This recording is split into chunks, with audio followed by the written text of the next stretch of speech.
दुनिया की आग से 70 गुना ज़्यादा जहन्नम की आग बढ़ी हुई है। और नमाज का छोड़ना आग है, नमाज का छोड़ना आग है। या अय्युहल्लज़ीना आमनू क़ू अनफुसकुम व अहलीकुम नारा, ईमान वालों अपने आप को और अपने घर वालों को जहन्नम की आग से बचाओ।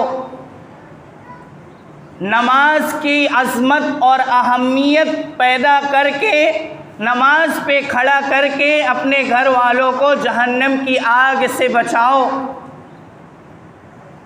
इसलिए नबी दुआ मांग रहा है, इसलिए नबी के दिल में अपने औलाद के लिए नमाज के कायम करने की इतनी अहमियत है, ताकि औलाद जहन्नम की आग में जाने वाली ना बने, जहन्नम की आग से बच जाए। आज अगर हम नमाजियों को भी एहसास हो जाए, हम नमाजियों के सामने बेनमाजी इकट्ठे होते हैं लेकिन हम में से किसी को तकलीफ़ नहीं होती कि हमारे भाई जहन्नम की आग में जाने वाले हो रहे हैं, हम में से किसी को तकलीफ़ नहीं होती।